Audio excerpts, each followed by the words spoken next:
Yeah, just to let you guys know that we have obviously spoken to all the guys who are out of contract. So the guys who are set to leave us at this minute in time won't be having their contracts renewed. Kieran Agard, Jordan Houghton, Joe Mason, and Lee Nichols.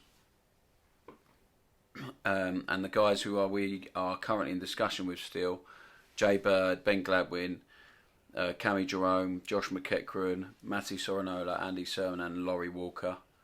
And then the other guys that will be returning to their club, obviously on loan: Griggy, Ethan Laird, Lass, and Louis Thompson. And the rest are contracted, under contract for next season.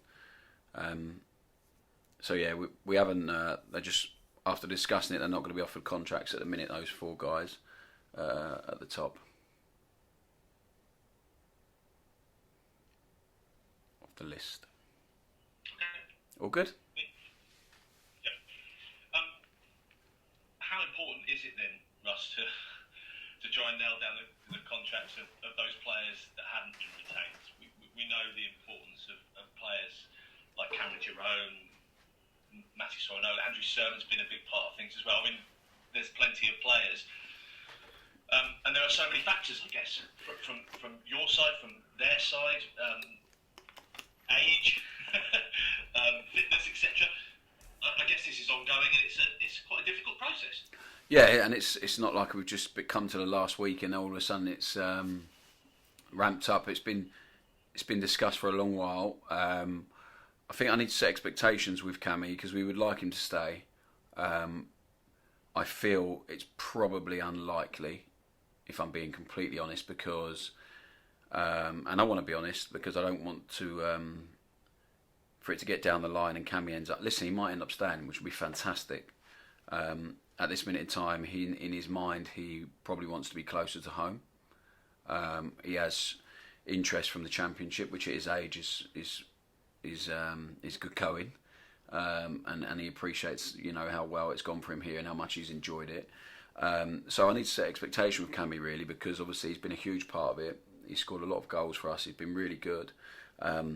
And if it was just down to football and him enjoying it, and he would stay here, but he's seen his kids less this year than he ever has done. He's been away from home, and in a tough year as well, where it's not normal, where it's been quite a lonely period of time for the guys who have their families away and travel and stay in a hotel, etc. So yeah, there's discussions ongoing, but I think it's important to set the expectation really. And as I said, he might end up staying, which would be fantastic. And I don't think we can do any more to try and we can't do any more to try and keep him. And the other guys, yeah, Matty Soranola has been ongoing for a long time, as you know. I feel the best place for him is here for at least another period of time to carry on his development. I think he's improved hugely in his time so far with us. And I think these guys have to be really careful, the young ones, that they don't, you speak to Ben Gladwin about when he left Swindon, when he took the jump, he wasn't quite, he felt, if he looks back now of hindsight, it wasn't the right fit for him, it wasn't the right timing. Another year maybe would have benefited him greatly. And I know there's been a few of the senior guys and Ben who have spoken to Matty about their experiences of it. And there's no doubt he got the potential to be a top player. But so much of football is timing.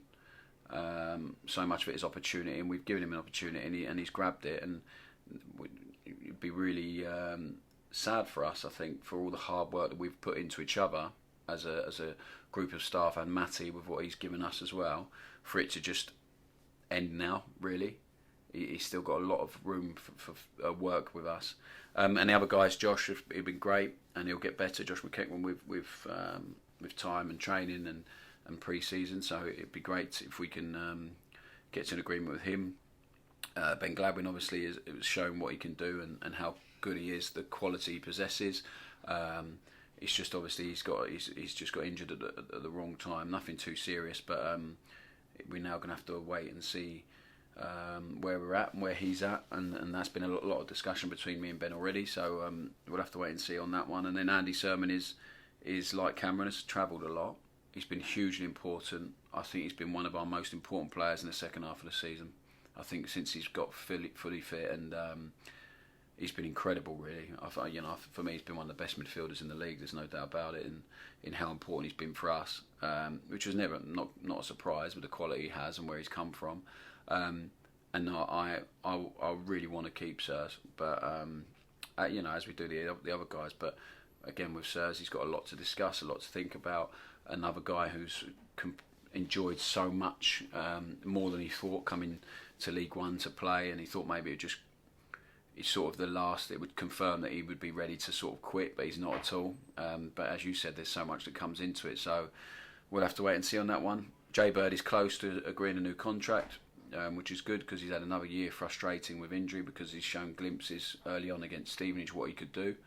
And now he needs to make sure he returns in the best physical shape possible to put himself in the frame. But he needs to play some football at some point, so he'll be close to signing. And Laurie is obviously, we are waiting for him to finish so he can focus on his loan at Oldham, where he's done brilliantly. And they're really, really happy with him. We're really happy with his development, how far he's come in a year, which showed you age is no barrier when you invest time and belief and confidence in the people. With a group of goalkeepers we've got, with Dino heading up that department, you can see how much they've all improved. So Dean is hugely important to what we're doing, and he's been brilliant. And Laurie, Lee, and Fish and Franco recently would tell you that exact thing. So and Laurie will have to wait when he's done, and we'll have a chat, and he knows where we're at. I've had a few chats with him, and yes, we'll have to wait and see. So that's a really long summary for you guys, but hopefully it covers everything.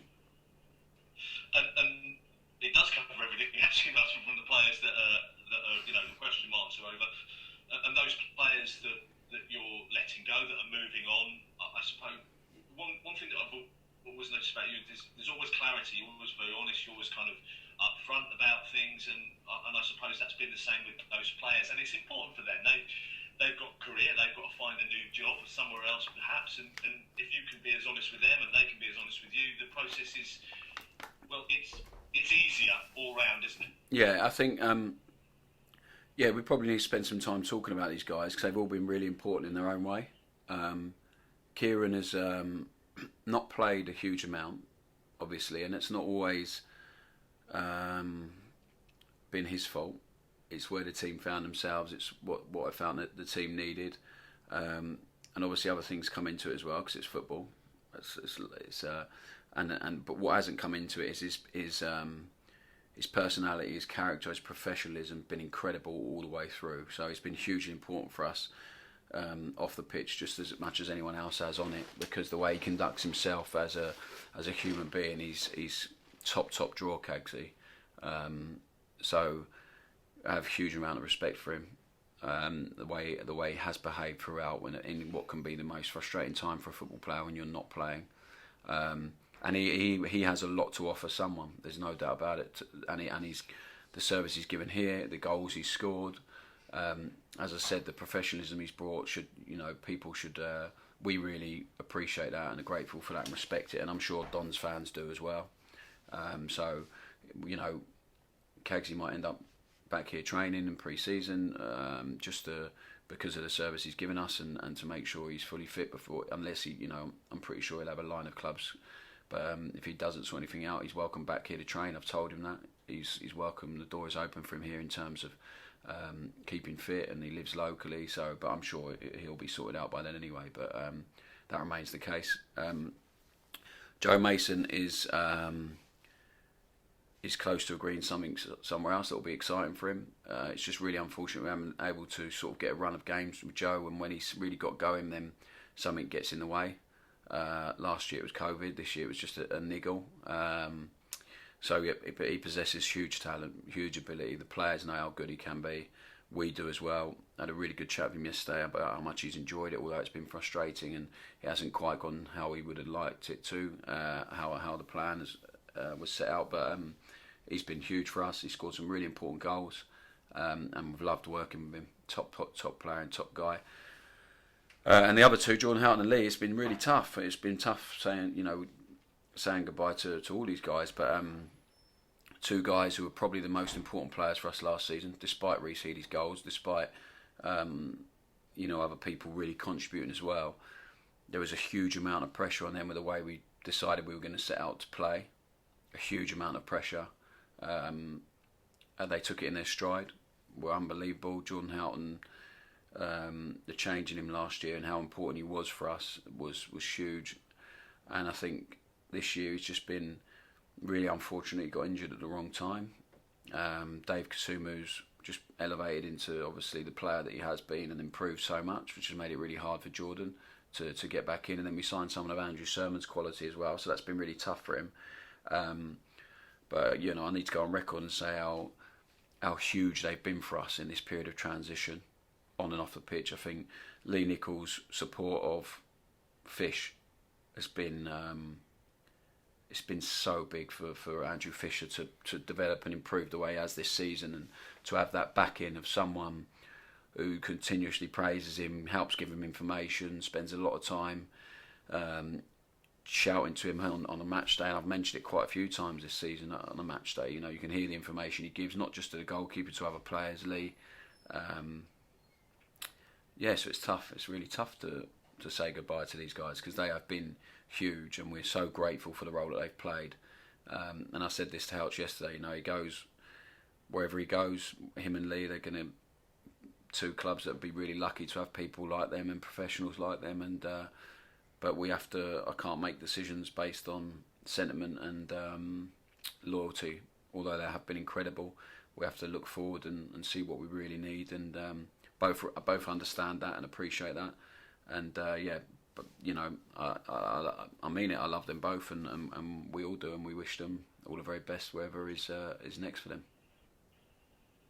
And just to kind of wrap this element of the interview up, Ethan Laird, Will Grigg, Lasse Sorensen, all players on loan, and certainly Ethan Laird and Will Grigg, without any disrespect to Lasse, who have not really been in the side over the last few months.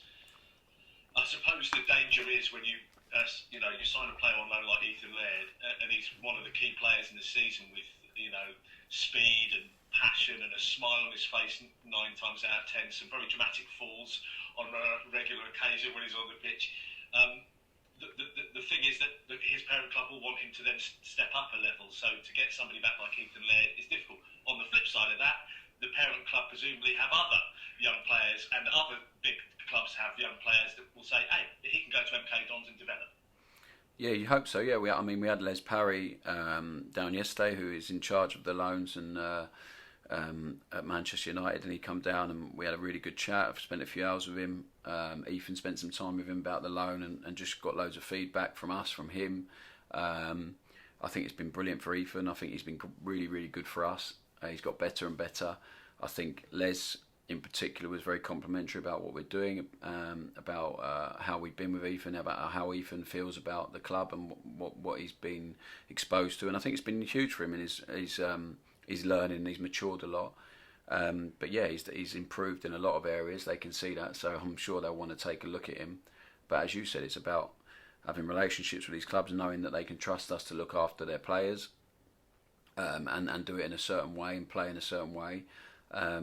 And I spoke to Darren Fletcher during the week as well, someone I played for Scotland with, who's in a very good role at Manchester United now, about a few other things, about the players, about football in general, about Ethan. And yeah, of course you try and forge these relationships, and hopefully it benefits, mutually beneficial, and that's the point of it. So yeah, they might have a few others who we might have a look at some point.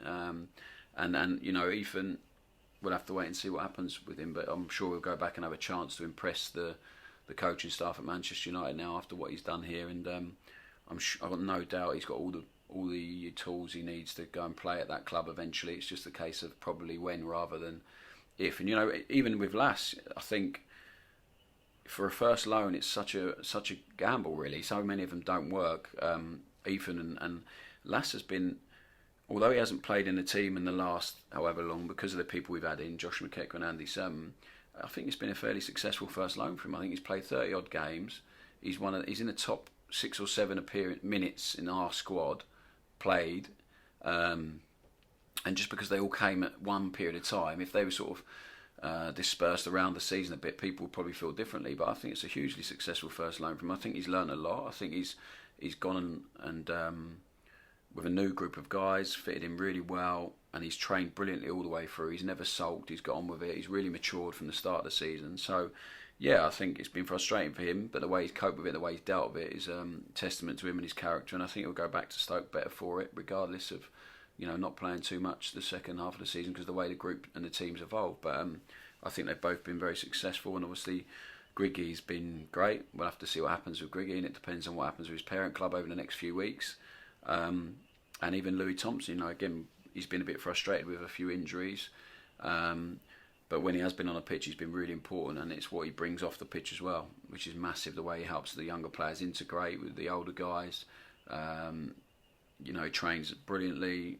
Just a really, really positive and influential character. So, they'll all go back to the parent clubs with us being really grateful to have them, and we'll see where they go in the future.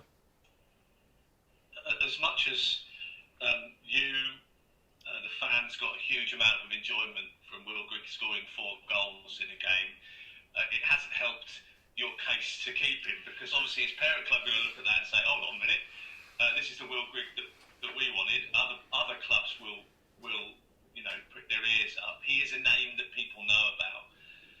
I suppose that's frustrating in a way, that he's going to be on the radar of not just his parent club again, but all the other clubs in League One and indeed the Championship. Yeah, I think if he wasn't, then the loan hasn't gone very well, and it hasn't benefited either of us. So I think, it's just a sign of obviously how well he's done, how many goals he's been involved in, not just scoring but assisting, the other stuff he brings to the game. We spoke about Griggy a lot. We'll just have to wait and see. He knows how we feel about him. He knows that we'd like to see him back here at Stadium MK. But as you said, there's going to be a lot of people interested. His parent club have the biggest say in it, obviously. And if they're still in this league next season, it's a club that we want to be competing with. So all of that comes into it. So it is a case of, I have no information at all to give you at this point, and I'm sure we'll update you as and when. But at this minute in time, it's just a case of waiting and just seeing what happens and how it pans out. This season as a whole, you've got this year and this season off the pitch and on the pitch, and I know that they're intrinsically linked, but just talk us through your feelings about both this season on the pitch and off the pitch, and how difficult at times it's been. It's been the toughest season I've ever been involved in. Just because the amount of energy it's taken to get us to this point. All the COVID stuff has certainly made it more difficult for us. I feel like we've almost had 3 teams really. We've had the start of the season team. We then had Richard Keogh, Scott Fraser, Cammy Jerome then come into the team a bit 5 or 6 games in. And then that was kind of the settled team, and we found a bit of rhythm and ended up getting some points. Andy Sermon obviously came in as well till January. Then obviously that got taken apart again and changed dramatically again. And the start of the season was really frustrating and really tough to take, because the performances we felt were really good, and we just didn't quite have. And I think we were just learning to find solutions to different problems, and we couldn't quite deal with teams' energy early on in the game for the first 15-20 minutes, when teams were coming really hard because they knew it was the best chance they would have of trying to score would be really early on, and the longer it went, the more it suited us, and we didn't have enough solutions to overcome that. I think we worked that out, and then since January it's been different problems, finding different solutions, different problems with a team, and a very young team, a team that's really a lot of players that have never played this way before, not a lot of players who are playing at this level for the first time. So it's been a year of learning, of transition, of change, of learning, of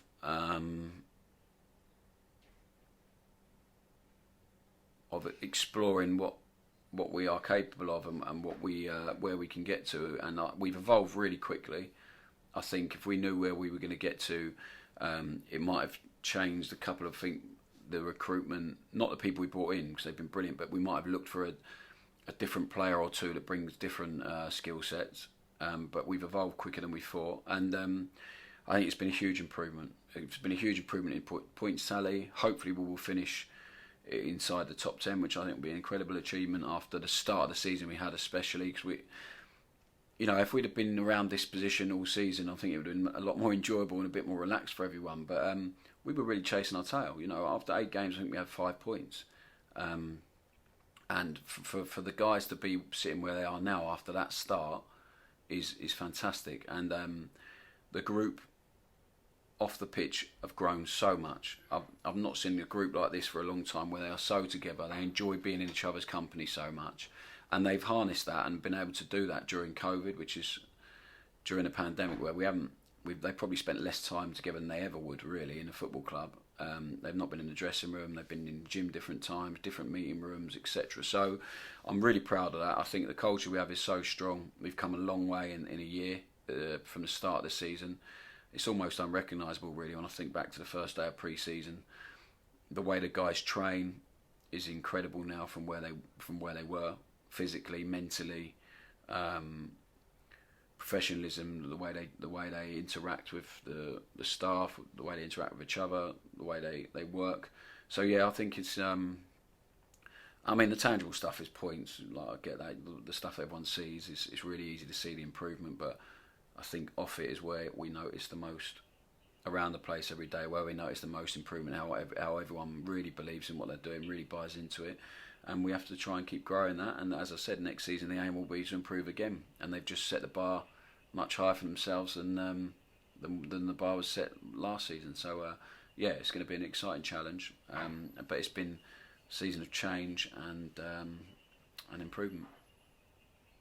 And just finally from me, in possibly the longest interview this season, people very often say that there's nothing to play for at the end of the season, and to a certain extent that's true. You know, there isn't anything to play for, and you're playing against a side who's already relegated. But actually, there are quite a few teams around you with similar points, and you know, there's a bit of pride here. You don't want to finish the season losing. You don't want to finish the season badly. You want to take a bit of momentum into the summer and into next season. 100%, yeah. I think never ever take any game of football at professional level for granted. You never know when it's going to be your last, and you never want to look back in your career and think, oh, I just sort of floated through that game, and you'll regret it. You know, you will, because there are, if you want to strip it right back, there are millions of people who would swap places with you on Sunday at 12 o'clock, literally to play one game in the Football League. People work so hard and never ever get there. So to take any game for granted at this level would be ridiculous, regardless of what is on it. So the guys have set their own targets. They know what they are very close in terms of the last 6 games. They set their own targets. They're very close to achieving that. They were really ambitious and set the stall out high, and hopefully they can go and do that. And we can finish where we are now, or in the position above, and that will be. I think they deserve that. They deserve that for the amount of hard work they put in, and especially after such a tough period, I think, for this club, not just for us, but this group, although it's changed a lot.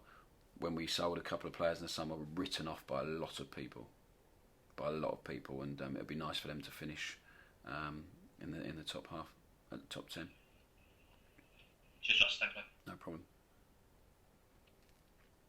We're already into that part of, I suppose, pre-season, where we start talking about speculation, and we're already seeing a couple of your players, David Kasuma and Scott Fraser, maybe gaining some interest from other parties. I mean, what's it going to take for Dons to be able to rebuff the, if any bids come in for the players? I mean, you obviously said you weren't happy with some of the players that were sold last summer. Is it a case where the club hasn't sell in the summer, or are you in a position where you can lock this play?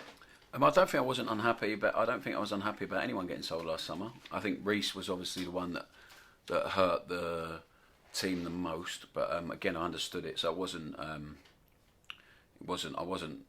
Yeah, then no one left with me really dead against it and fighting it. Like, I understood. And the other guys, it was what it was. So I'd like to think it'll be the same this summer, that no one will get sold without us agreeing it or agreeing the valuation of that player. To be honest, it's not something I'm worried about. I don't think people will match our valuation of any of our players after a pandemic. I think we probably value them more than other teams will at this minute in time. And I think if you are, if you're looking at it from a purely business point of view, if you're a good businessman, then you'll realise that next summer our players will be worth much more after another year of development and improvement, and hopefully competing trying to improve and finish higher up in the league, then yeah, unless it's going to be a really really good offer that becomes really difficult for us to turn down, and it's a life changing one for a player, then it has to work for all parties. So yeah, I'm not too worried about this summer, if I'm honest. Obviously something might come up, but we'll have to wait and see. But we'll just take it. We are ready. We've discussed this a lot in terms of where we see our players' valuation, what's the succession plan for every single player. So yeah, I'm not worried about it. We've put a lot of work into it so far, and that will continue. Whilst everyone else enjoys a bit of time off, I'll be working really hard with Liam Sweeting to make sure we and Andy Cullen and the chairman to get that right. So yeah, I'm quite relaxed about it, and yeah, we'll have to wait and see, won't we? Another couple of players who, well, by the sounds of it, will be heading back to your shores at some stage soon. The likes of Sam Nombe and Hiram Boateng. What's going to be their future, do you think? Hiram's had a great season at Cambridge. So hopefully he can go and achieve promotion on Saturday. It'll be top it off nicely. He's done brilliantly there. And obviously Sam's had a frustrating one at Luton. I don't think their position changes really here.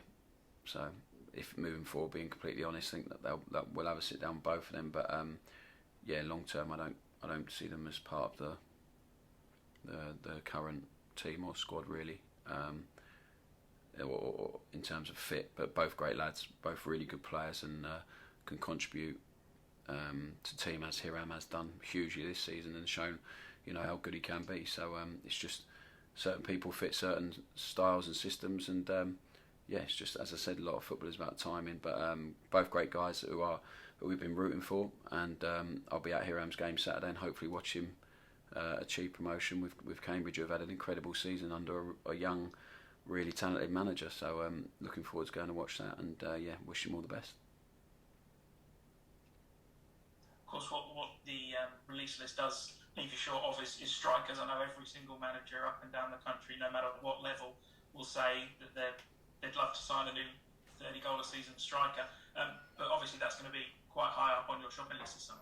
Yeah, if you can find me one, send me his name and we'll go and have a look. But no, yeah, I think it's a really tough position. There seems to be a shortage of them at the moment. I think Peterborough have shown what a difference it does make to have a guy that scores that many goals. So yeah, again, we've been working really hard for a long period of time to make sure we identify the right people that fit culturally, that fit into the way we play, are going to add a lot of value to the team. And we have got a good list and people we're really comfortable with, and we've started on that process. We've spoken to clubs, we've spoken to players, and I think we're trying to get our work done as early as possible. So we are, if we can get one or two in that we really want, then yeah, we'll be more than happy. And I think that's we know what we need. I think this season's given us real clarity what we need, which has been great in terms of identifying people. And then the hardest bit now is up to us to try and persuade them, and obviously to have the finances available to go and do that, because it's been tough for everyone. So we'll have to wait and see on that. But yeah, we're comfortable with who we're going after and how we're doing it, and hopefully it'll be enough to attract the right people.